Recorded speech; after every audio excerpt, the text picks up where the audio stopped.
అన్నాడీఎంకే ఆధిపత్య పోరు మరింత రసవత్తరంగా మారే అవకాశం కనిపిస్తోంది. లేఖలో పేర్కొన్నట్టుగా ఎమ్మెల్యేల సంఖ్య ఆధారంగా కొత్త ప్రభుత్వ ఏర్పాటుకు ఎడప్పాడి కె పళనిస్వామికి గవర్నర్ అవకాశం ఇచ్చారు. దీంతో ఆయనతో పాటు మరో 30 మంది ఎమ్మెల్యేలు మంత్రులుగా ప్రమాణ స్వీకారం చేశారు. ఇంతవరకు బాగానే ఉంది. శశికళ ఆదేశానుసారం సీఎం గా ప్రమాణం చేసిన పళనిస్వామి తన వర్గం ఎమ్మెల్యేలను రిసార్ట్ లో ఉంచి బెంగళూరు బయలుదేరనుండగా ప్రభుత్వాన్ని కూల్చడమే తన లక్ష్యమంటూ పన్నీర్ సెల్వం దివంగత నేత జయలలిత సమాధి సాక్షిగా ప్రకటించారు. ఈ నేపథ్యంలో ఈ రెండు వర్గాలు ఎలాంటి వ్యూహాలు అమలు చేయనున్నాయంటూ ఆసక్తి రేగుతోంది.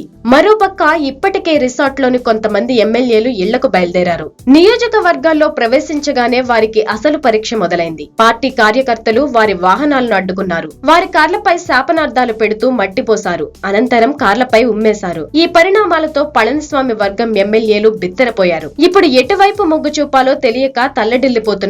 అయితే తమిళనాడు అసెంబ్లీలో అన్నాడీఎంకే బలం 134 మంది శాసనసభ్యులు. వీరిలో దేవర్ సామాజిక వర్గానికి చెందిన ఎమ్మెల్యేలు 20 మంది, గౌండర్ సామాజిక వర్గానికి చెందిన వారు 28 మంది, వన్నియర్ సామాజిక వర్గానికి చెందిన వారు 19 మంది, దళిత సామాజిక వర్గానికి చెందిన వారు 31 మంది ఎమ్మెల్యేలు ఉన్నారు.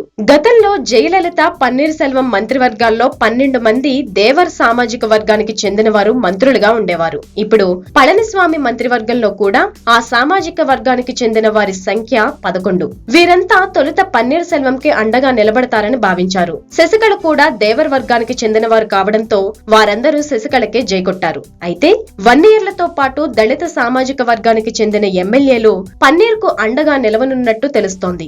దీనికి తోడు తమ నియోజకవర్గాల నుంచి ఒత్తిడి వల్ల చాలా మంది ఎమ్మెల్యేలు, కోట్లాది మంది ప్రజలు మద్దతు పొందుతున్న పన్నీర్ కు జైకొట్టే అవకాశం ఉంది. ఈ నేపథ్యంలో పన్నీర్ సెల్వం ఎలాంటి వ్యూహంతో ప్రభుత్వాన్ని పడగొడతాడో చూడాలని విశ్లేషకులు అభిప్రాయపడుతున్నారు.